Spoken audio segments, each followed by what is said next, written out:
Here we are back at the live studios, this time Delhi 110048,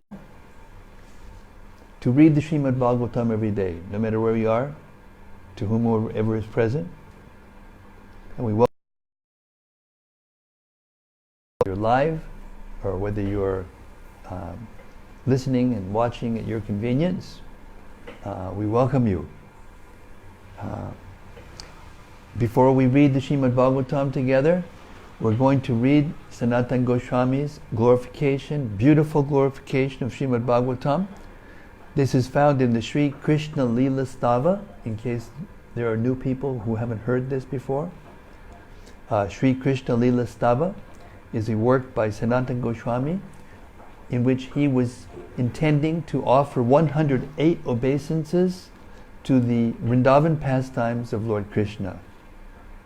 And this section of verses from text 412 to 416 are meant to be the 107th, almost the last obeisance to the pastimes of Krishna in Vrindavan. Written by Sanatana Goswami, the senior disciple of Sri Chaitanya Mahaprabhu himself. Chaitanya Mahaprabhu spent more time with Sanatana Goswami than any other personality on the planet. So that's how intimate he was with Lord Chaitanya in all the personality of God in himself. The prayers go like this: Sarva Shastrabdi Ratnadya Sarva Lokai Kadrik Prada. Singular fruit of all the Vedas, rich mine of the precious gems of all conclusive truths, you are the only giver of sight to all the worlds. Sarva Bhagavat Prabhu Krishna, Lord's devotees, O Master Srimad Bhagavatam, you are the sun risen in the darkness of Kali. You are the exact image of Sri Krishna. Paramananda Pataya Prema Varshakshadayate Sarvadasa Vasevyaya Shri Krishnaya Namostume. I bow down to you. A syllable pours down a flood of prema. You can always be served by everyone. You are Shri Krishna himself. Madeka Bando Matsangin Madguro Man Mahadana Man Nishtadaka Mad Bhagya Mad Ananda Namostute. My only friend, my constant companion, my spiritual master, my great wealth, my savior, my good fortune, my source of ecstasy, I bow down to you. Asadu sadutadayin adini chochatakara hanamunchagadachin mam premnarit kandayospura. O bestower of saintliness to the unsaintly, O never leave me, always appear in my heart and my voice with pure love. Om Namo Bhagavate Vasudevaya. Om Namo Bhagavate Vasudevaya. Om Namo Bhagavate Vasudevaya.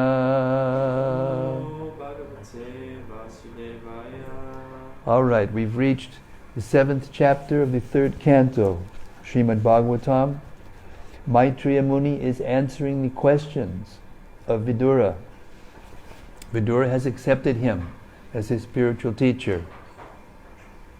We begin with text 14. Simply by chanting and hearing of the transcendental name, form, etc., of the personality of Godhead Sri Krishna, one can achieve the cessation of unlimited miserable conditions. Therefore, what to speak of those who have attained attraction for serving the flavor of the dust of the Lord's lotus feet? Purport. 2 different methods for controlling the material senses are recommended in the Vedic scriptural wisdom. understanding of the Supreme, Brahman, Paramatma, and Bhagavan. The other is that of direct engagement in the transcendental loving devotional service of the Lord. Of these two most popular methods, the path of devotional service is recommended here as the best, because one on the path of devotional service does not have to wait for the attainment of the fruited results of pious activities or for the results of knowledge. The two stages of executing devotional service are, first, the stage of practicing devotional service with our present senses under the regulations of the recognized scriptures, and second, attaining sincere attachment for serving the particles of the dust of the lotus feet of the Lord. The first stage is called sadhana bhakti, or devotional service for the neophyte, which is rendered under the direction of a pure devotee. And the second stage is called raga bhakti, in which the mature devotee automatically takes to the various services of the Lord out of sincere attachment. The great sage Maitreya now gives the final answer to all the questions of Vidura. Devotional service to the Lord is the ultimate means for mitigating all the miserable conditions of material existence. The path of knowledge, or that of mystic gymnastics, may be adopted as a means for achieving that purpose, but unless mixed with bhakti or devotional service, they are unable to award the desired result. By practicing sadhana bhakti, one may gradually rise to the point of raga bhakti, and by performing raga bhakti in loving transcendental service, one can even control the Supreme Powerful Lord. Now, this is a very important point that Prabhupada is making in this last sentence. I'll repeat that sentence. By practicing sadhana bhakti, one may gradually rise to the point of raga bhakti, and by performing raga bhakti in loving transcendental service, one can even control the Supreme Powerful Lord. In Rupa Goswami's analysis of devotional service, in the same category, he categorizes three divisions of devotional service. Sadhana bhakti, bhava bhakti, and prema bhakti. So here, Srila Prabhupada is mentioning raga bhakti. So there's a stage that sadhana bhakti, by following the regulations of devotional service under the guidance of a pure devotee, will bring one to a more spontaneous performance of devotional service. In other words, one will perform devotional service not because they ought to be done or they need to be done, or because someone's telling them that they should be done, but spontaneously from the heart they will do them. So the point is that sadhana bhakti will bring one to that spontaneous stage. It's not that one has to give up sadhana bhakti to get to the spontaneous stage. Sadhana bhakti is divided into two, Vaidhi bhakti and Raganuga bhakti. Both are categorized as sadhana bhakti, or devotional service in practice. And they purify the heart and the senses and allow us to eventually achieve the raga bhakti, in which one is internally, spontaneously performing devotional service in one's natural position of a spiritual soul in the spiritual world. So it's very important to realize that one should not develop an attitude, a dismissive attitude, or minimize the importance of sadhana bhakti. Sometimes devotees immaturely or prematurely want to drop the regulator principles so that they can attain the higher realms of rag bhakti. But actually those principles of sadhana bhakti are meant to purify us and bring us to the stage of Raga Bhakti. So this is the point being made by Srila Prabhupada in his purport at the end. I'll repeat that sentence again. By practicing sadhana bhakti, one may gradually rise to the point of Raga Bhakti. And by performing Raga Bhakti in loving transcendental service, one can even control the Supreme, powerful Lord. Text 15. Vidura said, O powerful sage, my Lord, all my doubts about the Supreme Personality of Godhead and the living entities have now been removed by your convincing words. My mind is now perfectly entering into them. Purport. The science of Krishna, or the science of God and the living entities, is so subtle that even a personality like Vidura has to consult persons like the sage Maitreya. Doubts about the eternal relationship of the Lord and the living entity are created by mental speculators in different ways. But the conclusive fact is that the relationship of God and the living entity is one of the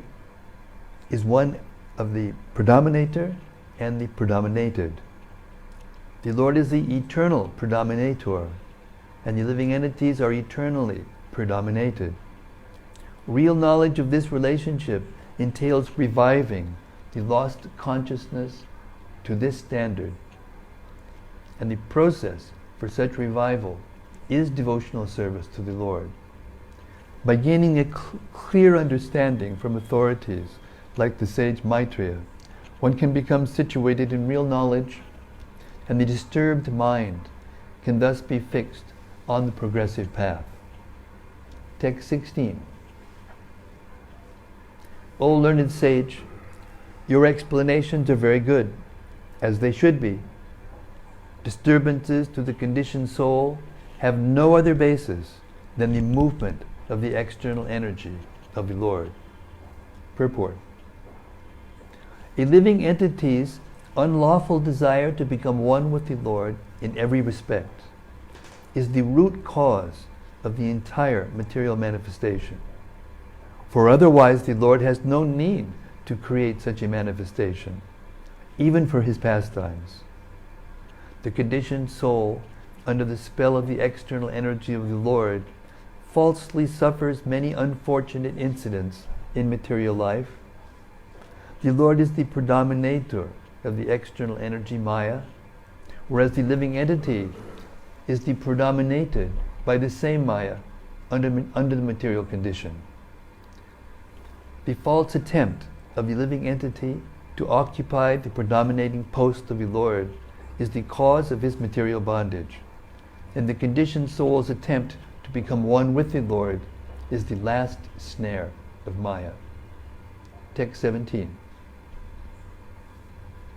Both the lowest of fools and he who is transcendental to all intelligence enjoy happiness, whereas persons between them suffer the material pangs.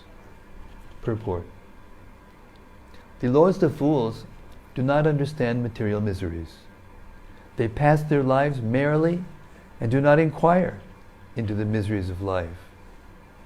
Such persons are almost on the level of animals, who, although in the eyes of superiors are always miserable in life, are unaware of material distresses. A hog's life is degraded in its standard of happiness, which entails living in a filthy place, engaging in sex enjoyment at every opportune moment, and laboring hard in a struggle for existence. But this is unknown to the hog. Similarly, human beings who are unaware of the miseries of material existence and are happy in sex life and hard labor are the lowest of fools. Yet because they have no sense of miseries, they supposedly enjoy so-called happiness.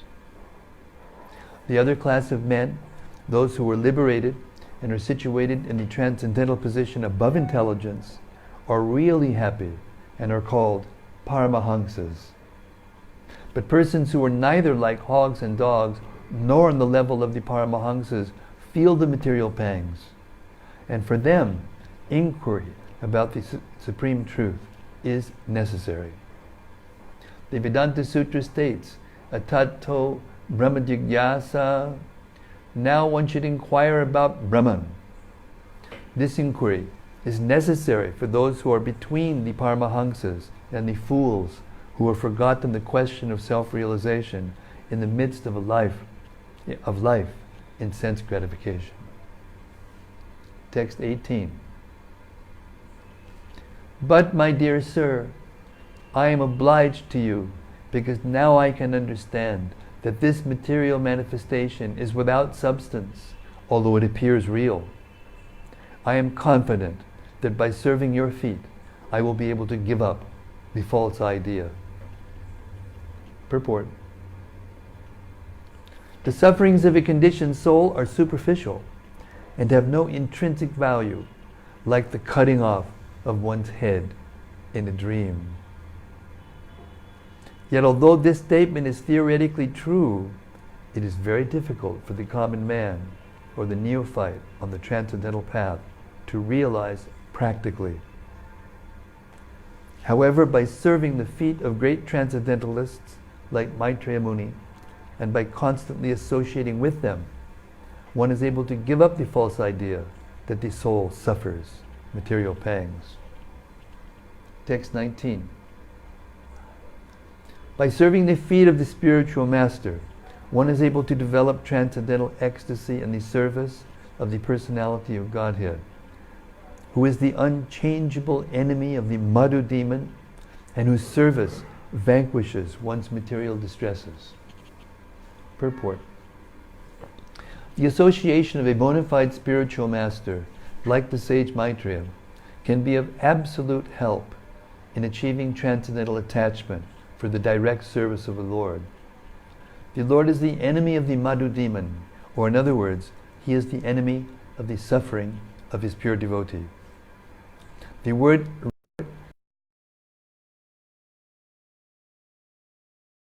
neutral, active, friendly, parental, and nuptial. A living entity in the liberated position of transcendental service to the Lord becomes attractive to one of the above-mentioned mellows. And when one is engaged in transcendental loving service to the Lord, one's service attachment in the material world is automatically vanquished. As stated in the Bhagavad Gita, Rasavarjam, Risopyasya, Padam, Drishtva, Nivartate. Text 20. Persons whose austerity is meager can hardly obtain the service of the pure devotees progressing on the path back to the kingdom of Godhead, the Vaikunthas. Pure devotees engage 100% in glorifying the Supreme Lord, who is the Lord of the demigods and the controller of all living entities. Purport. The path of liberation recommended by all authorities is to serve the Mahatmas, or transcendentalists. As far as the Bhagavad Gita is concerned, the Mahatmas are the pure devotees who are on the path to Vaikuntha, the kingdom of God, and who always chant and hear the glories of the Lord rather than talk of dry, profitless philosophy. This system of association has been recommended since time immemorial, but in this age of quarrel and hypocrisy, it is especially recommended by Lord Sri Chaitanya Mahaprabhu. Even if one has no assets of favorable austerity, if one nevertheless takes shelter of the Mahatmas engaged in the pure devotional service of chanting and hearing the glories of the Lord, one is sure to make progress on the path back home, back to Godhead. Now this is an extremely important statement by Prabhupada at the end of this paragraph and in his purport. I'll read it again. Even if one has no assets of favorable austerity, if one nevertheless takes shelter of the Mahatmas engaged in the pure devotional service of chanting and hearing the glories of the Lord, one is sure to make progress on the path back home, back to Godhead. So there's a tendency in this material world for neophytes to take pure devotional service to mean activity, service, active service. But here, the distinction is being made between the pure devotional service of hearing and chanting the glories of the Lord. Because if we don't hear and chant properly and sufficiently the glories of the Lord in pure devotional service, then the other activities that we do in order to promote and spread those glories will become tinged with material attachment, and we won't be able to understand, and eventually they will become burdensome, and we'll give them up. So the meaning is that along with our practical day-to-day activities in devotional service, we must have sufficient and proper hearing about the glories of the Lord from the lips of liberated souls, like here Maitreya Muni, and here this purport is coming directly from Srila Prabhupada himself. And then we will make sure progress on the path back home, back to Godhead. In other words, we cannot give up the hearing and chanting, thinking that we've become above the hearing and chanting, and now we're just doing things. You know, managing, cooking, cleaning, serving, whatever we're doing. The thing that overcoats those services and allows them to be pure devotional service is the constant, meaning, regular hearing and chanting of the glories of the Lord. Text 21. After creating the total material energy, the Mahat Tattva, and thereby manifesting the gigantic universal form with senses and sense organs, the Supreme Lord entered within it.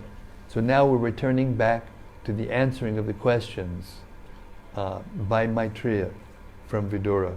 And he's going to go on explaining the creation of the Lord. Purport.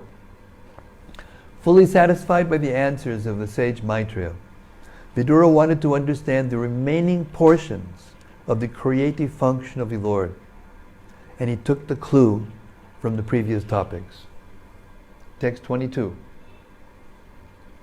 The Purusha incarnation lying on the causal ocean is called the original Purusha in the material creations, and in his Virat form, in whom all the planets and their inhabitants live, he has many thousands of legs, thighs, and hands.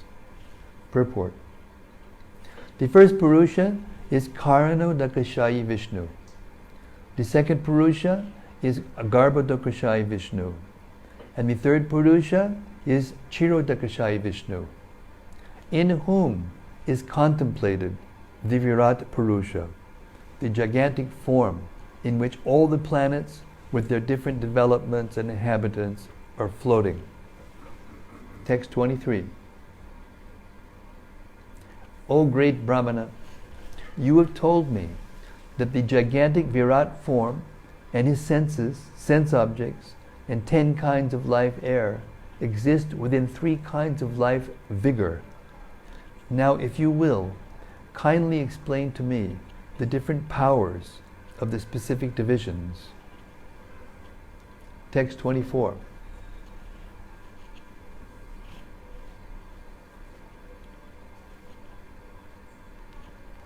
Text 24.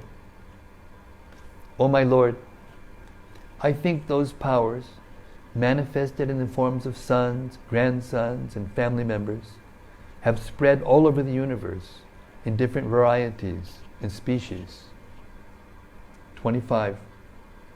O learned Brahmana, please describe how the leader of all the demigods, namely Prajapati Brahma, decided to establish the various Manus, the heads of the ages. Please also describe those Manus and their descendants.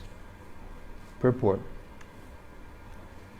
The human race, or Manushya Sara, descends from the Manus, sons and grandsons of the Prajapati Brahma. The descendants of Manu reside in all the different planets and rule all the universe. Text 26. Describe how the planets are situated above the earth as well as underneath it, and also please mention their measurement as well as that of the earthly planets. Purport. Kasmin nu bhagavo vigyate Mundakopanishad. This Vedic hymn declares emphatically that the devotee of the Lord knows everything material and spiritual in relationship with the Lord. Devotees are not simply emotional, as is ill-conceived by certain less intelligent men. Their direction is practical. They know everything that is, and all the details of the Lord's domination over the different creations. 27. Also, please describe the living beings under different classifications: subhumans, humans, demigods, reptiles, those born of the embryo, those born of perspiration, those who are twice born, birds, and the plants and vegetables. Kindly describe their generations and subdivisions also. Text 28. Please also describe the incarnations of the material modes of nature, Brahma, Vishnu, and Maheshwara. And please describe the incarnation of the Supreme Personality of Godhead, along with his magnanimous activities. Purport. Although Brahma, Vishnu, and Maheshwara, the three incarnations of the material modes of nature, are the principal deities for the creation, maintenance, and destruction of the cosmic manifestation, they are not the final authority. The Supreme Personality of Godhead, Lord Krishna, is the ultimate goal, the cause of all causes. He is the ashraya, or the final rest of everything. Text 29. O great sage, kindly describe the divisions and orders of human society in terms of symptoms, behavior, and the characteristics of mental equilibrium and sense control. Also, please describe the births of the great sages and the categorical divisions of the Vedas. Purport.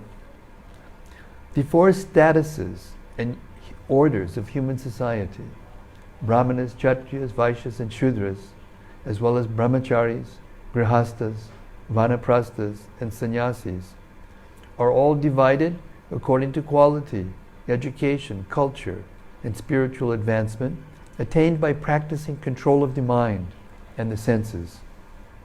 All these divisions are based on the particular nature of each individual person, not on the principle of birth.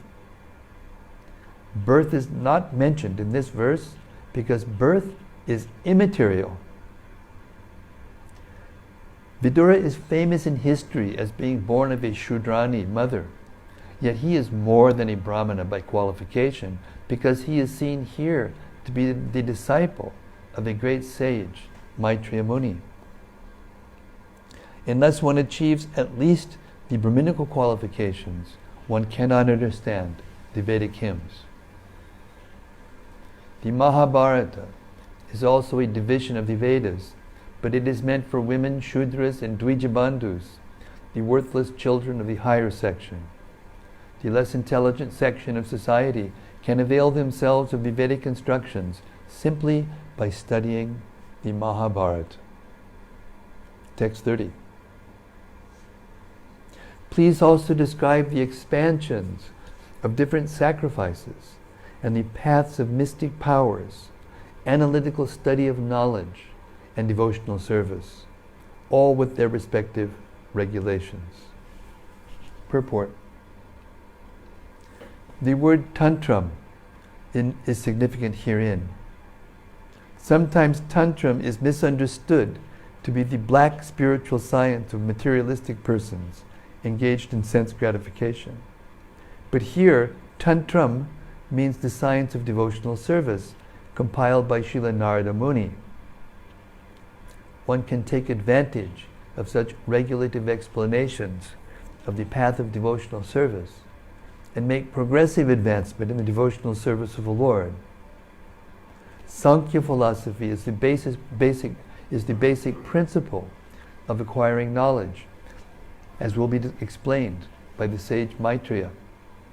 The Sankhya philosophy enunciated by Kapila, the son of Devahuti, is the real source of knowledge about the supreme truth. Knowledge not based on this Sankhya philosophy is mental speculation and can yield no tangible profit.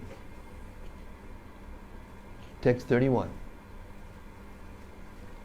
Please describe the imperfections and contradictions of the faithless atheists, the situation of cross-breeding, and the movements of the living entities in various species of life according to their particular modes of nature and work. Purport. The combination of living entities in different modes of material nature is called cross-breeding.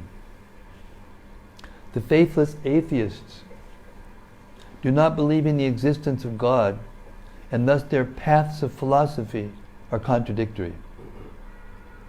Atheistic philosophies never agree with one another. Different species of life are evidence of varieties of mixtures of the modes of material nature. Can you get me some water, please? You'll do.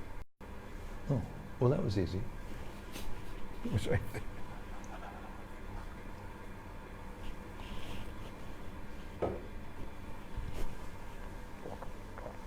Text 32.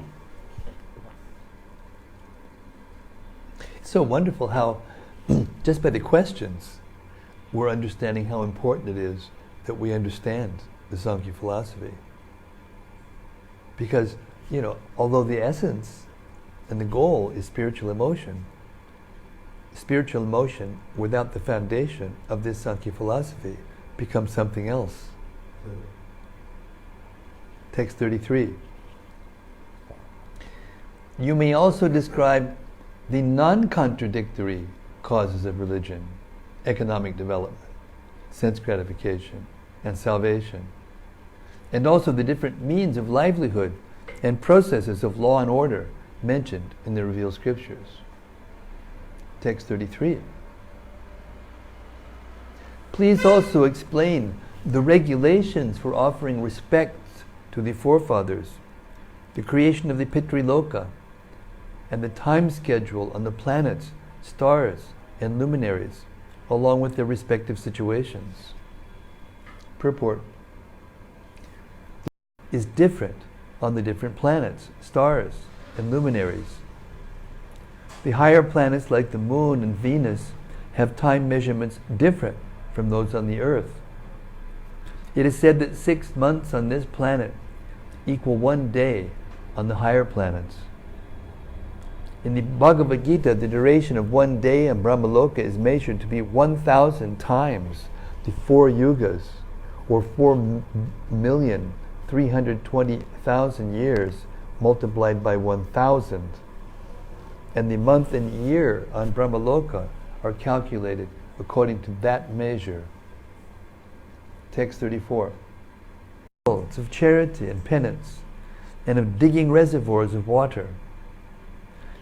Please describe the situation of persons who are away from home, and also the duty of a man in an awkward position.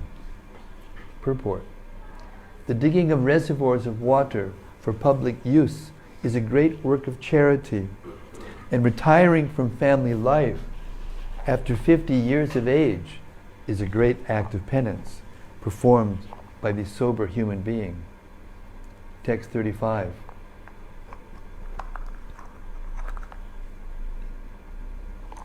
O sinless one, because the personality of Godhead, the controller of all living entities, is the father of all religion, and all those who are candidates for religious activities, kindly describe how he can be completely satisfied.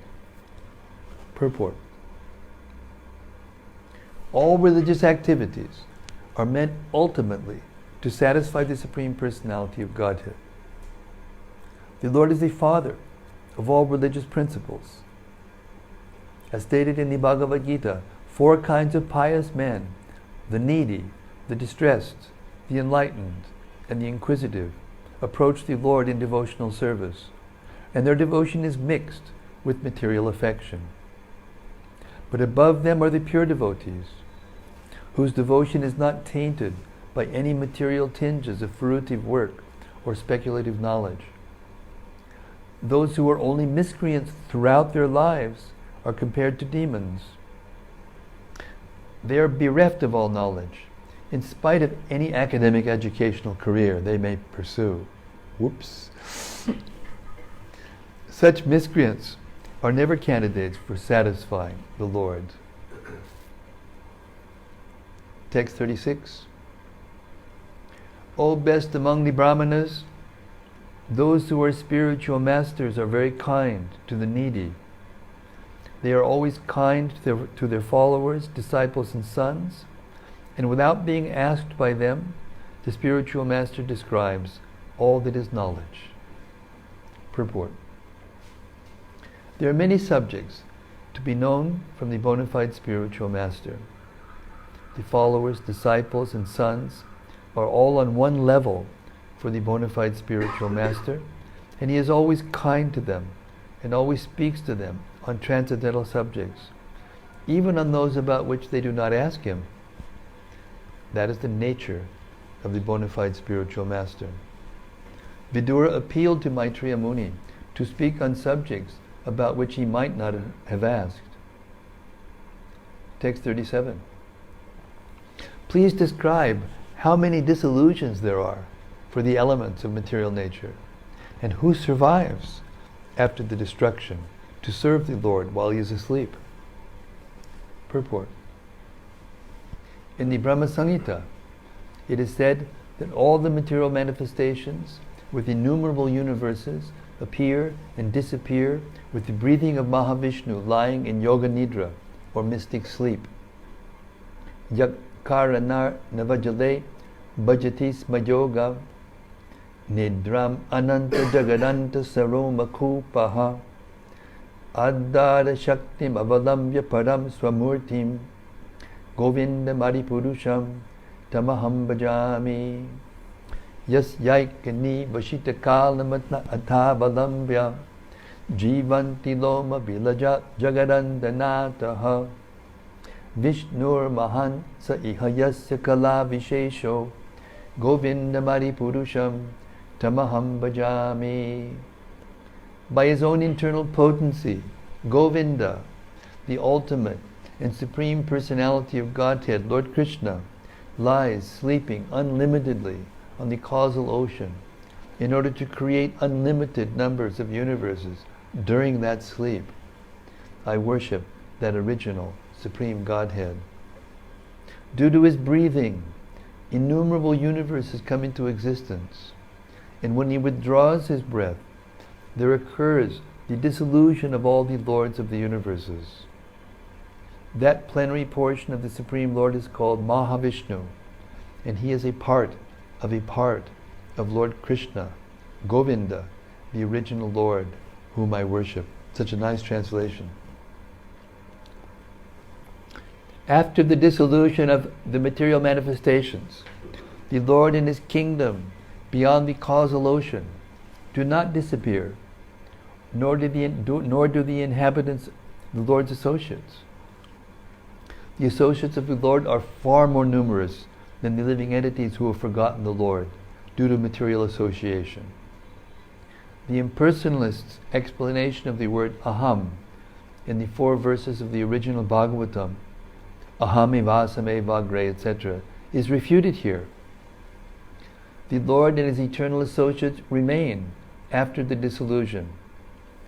Vidura's inquiry about such persons is a clear indication of the existence of all the paraphernalia of the Lord.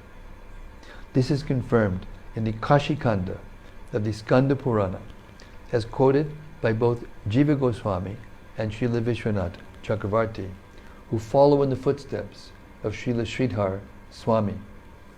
Nachayante, nachayante, nachayvante, hitad bhakta,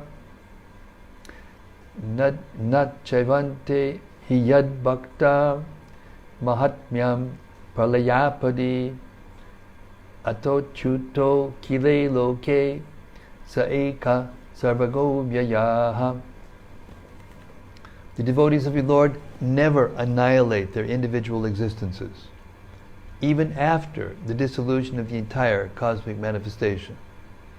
The Lord and the devotees who associate with Him are always eternal in both the material and the spiritual worlds.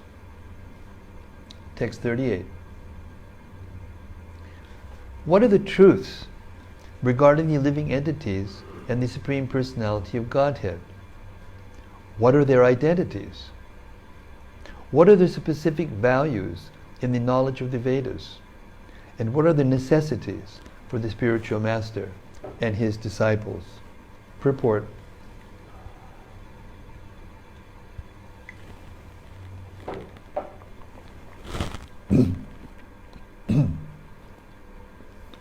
The living entities are constitutionally servitors of the Lord, who can accept all kinds of service from everyone. It is clearly declared that the Lord is the supreme enjoyer of the benefits of all sacrifices and penances, the proprietor of all that is manifested, and the friend of all living entities. That is His real identity. Therefore, when the living entity accepts this supreme proprietorship of the Lord and acts in that attitude, he resumes his real identity. In order to elevate the living entity to this standard of knowledge, there is the necessity of spiritual association. The bona fide spiritual master desires that his disciples know the process of rendering transcendental service to the Lord. And the disciples also know that they have to learn about the eternal relationship between God and the living entity from the self-realized soul. To disseminate transcendental knowledge, one must retire from mundane activities on the strength of enlightenment in knowledge in terms of Vedic wisdom. That is the sum and substance of all the questions in this verse. Text 39. Spotless devotees of the Lord have mentioned the source of such knowledge. How could one have knowledge of devotional service and detachment without the help of such devotees? Purport. There are many inexperienced persons who advocate self-realization without the help of a spiritual master. They decry the necessity of the spiritual master and try to take his place themselves by propagating the theory that a spiritual master is not necessary. Srimad-Bhagavatam, however, does not approve this viewpoint. Even the great transcendental scholar Vyasadeva had need of a spiritual master. And under the instruction of the spiritual master Narada, he prepared this sublime literature, Srimad-Bhagavatam. Even Lord Chaitanya, although he is Krishna himself, accepted his spiritual master. Even Lord Krishna accepted his spiritual master, Sandipani Muni, in order to be enlightened. And all the acharyas and saints of the world had spiritual masters. In the Bhagavad Gita, Arjuna accepted Lord Krishna as his spiritual master, although there was no necessity of such a formal declaration. So in all cases, there is no question about the necessity of accepting a spiritual master. The only stipulation is that the spiritual master should be bona fide. That is, the spiritual master must be in the proper chain system. Suris are great scholars, but they may not always is one who is a pure devotee of the Lord Those who are not pure devotees of the Lord, or who want to be on an equal level with Him, are not a Nagasuri. Pure devotees have prepared many books of knowledge on the basis of authorized scriptures. Srila Rupa Goswami and his assistants, under the instructions of Lord Sri Chaitanya Mahaprabhu, have all written various literatures for the guidance of prospective devotees, and anyone who is very serious about raising himself to the standard of a pure devotee of the Lord must take advantage of those literatures. 1 second. I forgot to do something, which I have to do, and I was supposed to do before I started this reading. Sorry. Vaisheshika Prabhu is waiting for me to send this file to him. He's probably wondering what's going on. But I will do it toot sweet just now.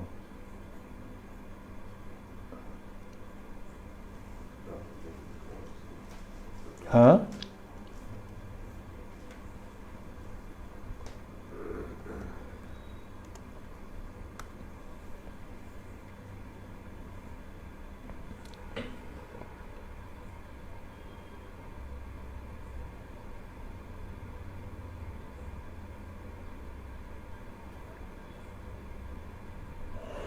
Done. Sorry for the interruption.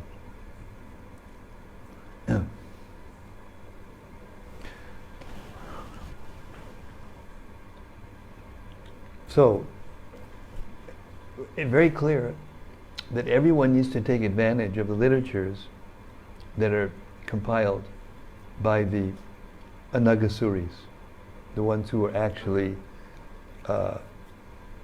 pure. Their motive, only to help others. Text 40. My dear sage, I have put all these questions before you with a view to knowing the pastimes of Hari, the Supreme Personality of Godhead. You are the friend of all, so kindly describe them all. So kindly describe them for all of those who have lost their vision. Purport. Vidura put forward many varieties of questions with a view to understanding the principles of transcendental loving service to the Lord. As stated in the Bhagavad Gita, devotional service to the Lord is one, and the mind of the devotee is not diverted to the many branches of uncertainties. How wonderful is that? The branches of uncertainties. As stated in the I'm going to repeat that. As stated in the Bhagavad Gita, devotional service to the Lord is one, and the mind of the devotee is not diverted to the many branches of uncertainties. Vidura's purpose was to be situated in that service to the Lord, wherein one merges undivertedly. He claimed the friendship of Maitreya Muni, not because he was Maitreya's son, but because Maitreya was actually the friend of all who have lost their spiritual vision due to material influence. Text 41. O spotless one, your answers to all these questions will grant immunity from all material miseries. Such charity is greater than all Vedic charities, sacrifices, penances, etc. Purport. The highest perfectional work of charity is to give people in general immunity from the anxieties of material existence. This can be done only by performing activities in devotional service to the Lord. Such knowledge is incomparable. Cultivation of the knowledge in the Vedas, performance of sacrifice, and distribution of munificent charities all together cannot form even a part of the immunity from the pangs of material existence that is gained from devotional service. the charity of Maitreya will deliver not only Vidura, but due to its universal nature, all others in all times.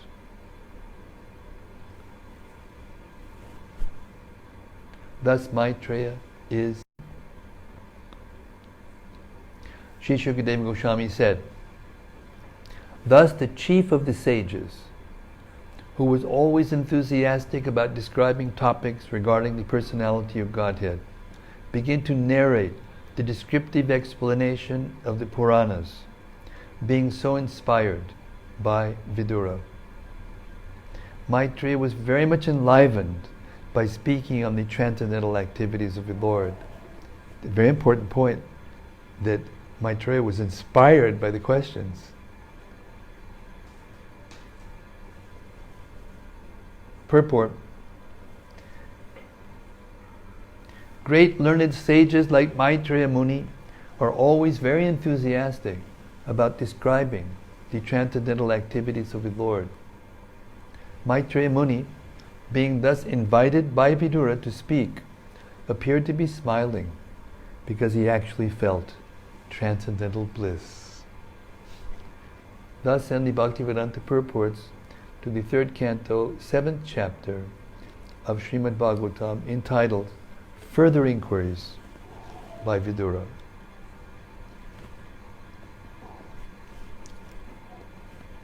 What time did we start? A little after 7. So we'll stop here.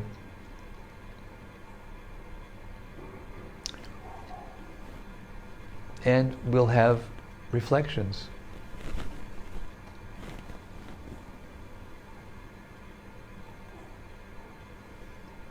From our august assembly.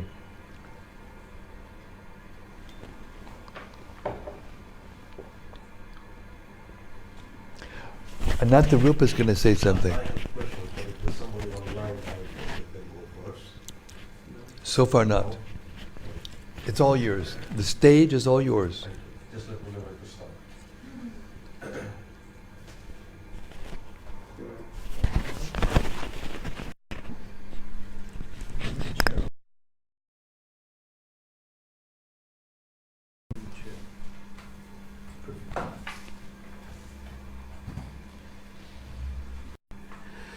Enlivening just to witness, to hear the level of discourse that's happening, the level of exchange that's happening between an extremely qualified spiritual master and an extremely qualified disciple. Exactly. Now, we are very fortunate in that we have Srila Prabhupada's purports. We are very fortunate in having, sufficiently vetted, that doesn't religions, but we are relatively very protected on that count. However, and that really is not my problem, how to be a good spiritual master, but how does one not necessarily come to the level of Vidura, but how does a disciple qualify himself, have the right adhikar to get to a stage where the spiritual master says that I feel inspired to be having this kind of questions, having this kind of discussions with my disciple. Well, this is a very good question, and the answer is delicate because it's spiritual by nature. It's not a mechanical or a formulaic thing that a person says this and then this comes automatically. It's a mutual. How do I say? It is mutually beneficial, but it's mutually inspiring. The point that we're getting to here at the end is that the spiritual master is inspired by the level of inspiration of the questions, and the disciple is inspired by the level of inspiration of the spiritual master, and it's both going on at the same time. So it's not that it's dynamic. It's not static. It's all bona fide spiritual master? I mean, there are general principles that we can understand. Who's qualified? If the person is connected in the disciplic succession by bona fide initiation and then by bona fide instruction, that's one thing. But then there has to be an exchange. And as the answers come to the spiritual master and he answers them, then the devotee should feel his doubts being removed. He should feel himself going forward. And that by that process, his inspiration increases. And then the levels of his questions increase. And this is very intelligent, what you said, because the literatures that are formed or that come about by the recording of these questions and answers from bona fide spiritual masters and bona fide disciples, they're of transcendental nature. And even if you hear them again and again and again, they take you higher and higher because they're pregnant with knowledge. They're not just, it's not some mechanical knowledge. 2 + 2 = 4, that's it. Can't be 3, can't be 5, can't be then. So your question is, how does this disciple become qualified to answer those levels of questions? He does so by hearing the scriptures and then getting a clearer understanding from the spiritual master, either as Diksha Guru or senior Vaishnavas who act as Siksha Gurus, instructing spiritual masters. And then he has to go on. He has to go on inquiring. And as he goes on inquiring, the answers become more inspiring. The disciple becomes more inspiring. And those levels of exchanges are here in Bhagavatam, Chaitanya Charitamrita, Skanda Purana, Padma Purana. They're all made up of questions and answers. Mahajano yenikata sapanta. So if we're a disciple, we have to learn from the disciples in these scriptures what their mood is, what they're asking, And those persons who are actually acting as spiritual masters, they also have to be hearing the same scriptures, and they have to be getting the answers from those scriptures. And they're so dynamic. I have many quotes from Prabhupada. I made in my last offering to Prabhupada about this thing, where Prabhupada said the nature of transcendental literature is the more you hear, the more you learn, and there's no end to it. You can keep hearing the Bhagavad Gita again and again and again, and you will get new information, you'll get new realizations, you'll feel, enlivened, increasingly enlivened, as long as you keep sincerely hearing. So even if you're a student, come on, Vidura, he's already, and Maitreya, he's not on the same level as Uddhava, but by hearing Krishna directly, instructing Uddhava, he's become immediately, qualified to become Vidura's spiritual master. He wasn't a pure devotee when he wandered into the, to the place where Krishna was instructing Uddhava, and therefore Krishna didn't actually pay much attention to him. Actually, he was just talking to Uddhava practically exclusively. But look what happened as a result. Now, Maitreya is, instructing, Vidura, highly qualified devotee. So Prabhupada used to say, it's like a mutual admiration society, where the disciples and the spiritual masters are always mutually appreciating one another and their questions and their answers. And sometimes the spiritual master will ask the question and the disciple will answer. And sometimes the disciple will answer the question, the spiritual master will answer, or spiritual masters are, questioning, answering, and the disciples are sitting there listening, and they're getting, or just a, uninformed group of people, they're getting uplifted by such discourses.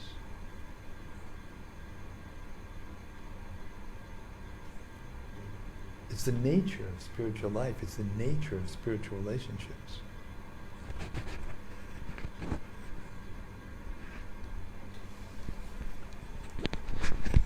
You actually addressed another question that I was about to ask, but I'll still ask, and maybe you could add some color commentary. So it's more of an observation now. You made a statement from reports today wherein it is said that impersonalists, or no two of them kind of have the same philosophy. They're always divergent. So I kind of relate that to another statement that you just made, which is that the relationship between a Vaishnava spiritual master and disciple progressing on the right track gets thicker and thicker, and almost there is no end to it. Yeah. So Prabhupada makes this statement over and over again, quotes this, that Mayavadi Bhashya Sunilahai Sharvanasa. So I'd always taken it as an kind of an edict that, don't go there. Prabhupada has kind of spoken the word, follow it, don't tempt fate. But the statements that I heard today kind of highlights a very profound logic behind it. Why is it so? Because if you choose rather not to pursue the Vaishnava path with a bona fide spiritual master and act in the capacity of a bona fide disciples, there is enough out there to keep you entertained, or keep your intellectual entertained and engaged for many, many lifetimes, and enable you accumulate the karma that you keep coming back. Absolutely. So it's a self-fulfilling prophecy. Absolutely. There's a verse towards the end of the Bhagavatam that says, just like birds fly in different places in the sky. Some birds can fly, eagles can fly very high and very fast, and small birds can only fly a certain distance. So it says that the devotees, it's not possible for anyone to know everything about Krishna or about spiritual subject matters. It's unlimited. The classic example is given of Anantadev, who was actually the incarnation of Krishna himself, Baladev, who's been trying to find the end of Krishna's glories since time immemorial with thousands of heads, and each one of them is saying something different for that long and can't come to the end of it. Challenge the spiritual master and ask him a question. Like when Prabhupada was in New York, and there was I think it would be safe to say that it was a smart aleck who was trying to test Prabhupada. So he said, "Your divine grace, so you are the guru?" And Prabhupada said, "Yes." Prabhupada knew it was coming. You could see it in his face. I was in the room. And then he said, "So that means the guru knows everything?" And Prabhupada said, "Yes." Empire State Building. As if it was a gotcha question. "Oh, now I gotcha." And Prabhupada, he didn't hesitate a second. He said, "How many drops of water are there in a mirage?" And the whole atmosphere changed, and the person just went, "Oh," And by giving that answer, he exposed the person as a cheater, not really wanting to inquire, to know, just trying to embarrass, the spiritual master, So, and Prabhupada gave an answer which seemed to be cheeky and kind of answered a question with a question, answered a riddle with a riddle, but it was just pregnant with meaning, and everyone understood exactly what he was saying. So where's the limit? All of us have to, according to our capacity, according to how high we can fly, we have to sincerely try to, explain to people who are less fortunate than us, less informed than us, and we perform the function of representing the spiritual master. And in that way we become spiritual masters ourselves. Lord Chaitanya said, all of us should become spiritual masters. We may not all become initiating spiritual masters, or we may not all become, sannyasis that are traveling around the world and, like giving discourses and all that kind of stuff.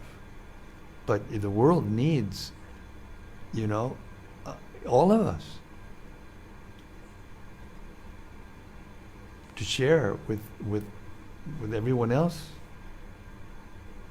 whatever we have learned, whatever we have understood. Not that we try to say things that we haven't really realized,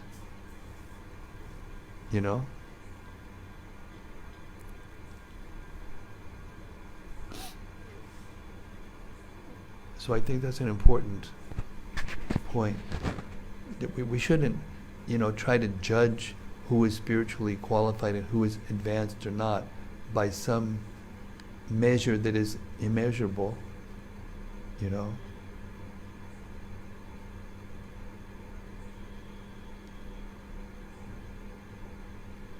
If you are meeting a person on the street, he just met somebody in the street today, Matt, and he started to answer his questions.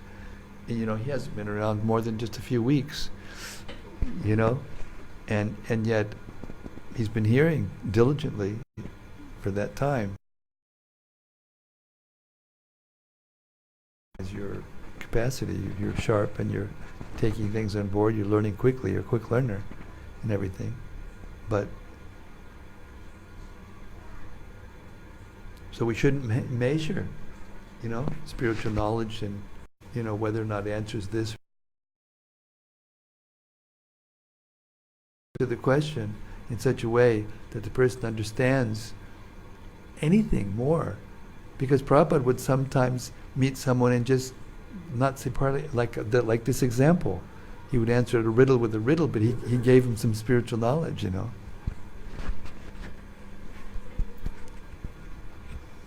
Taught him how to be submissive,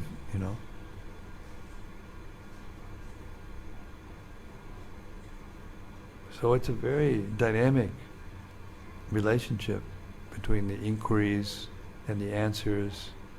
And, doesn't mean that we just parrot exactly the same words without changing the word. The Vedas are like that. The Shrutis, they don't change, none of the words change. But the Smritis, they explain the Shrutis, And anyone who's what does Prabhupada said? Anyone who's actually preaching the glories of God, he's an empowered person.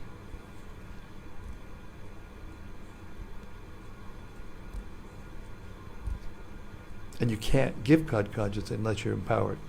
And you can't be empowered unless you've come in contact with the person who's empowered. It's like that. And the next, as Prabhupada said, today's disciple is tomorrow's guru. And that's the way it goes on. So if we take that responsibility, and we're a disciple, if you become a good disciple and explain to others, what you're learning from your spiritual master towards that topmost level, and if you're connected with that person, you're going to go, to that topmost level. So this idea that you've got to quantify to have certain characteristics or else you can't hear from him, it's not like that. Someone who knows more than you, someone who's more qualified than you, then you should hear from that person.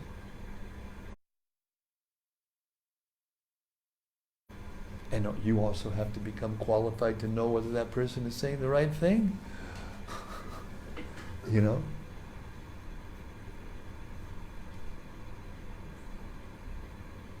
So the response, in other words, the responsibility is there on both sides.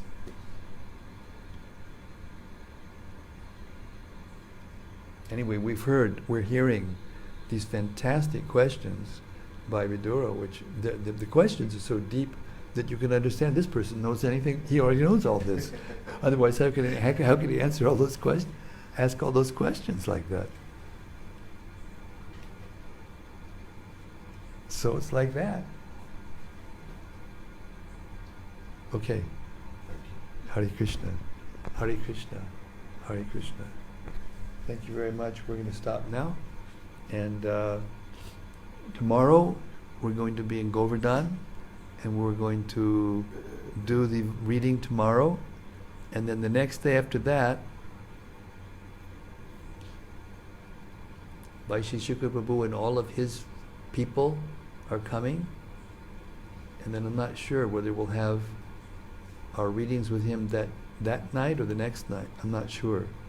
But in any case, we'll keep our readings going like this, and when I'm with him and his people, we'll decide whether we keep recording the 5-hour-a-day readings on my phone, on this fan page that we use, daily readings of Srila Prabhupada's books, or whether we'll ask all of our people to listen to Vaisheshika Prabhu's Facebook page, which all of the readings, we'll make that decision. And I'll make an announcement tomorrow night or the night after exactly what to do, what to listen to, so no one will be disappointed. Hare Krishna. Srimad-Bhagavatam ki jai, Vidura ki jai, Maitreya Muni ki jai, Gaur Premanandi, Hari Hari Bo. Hari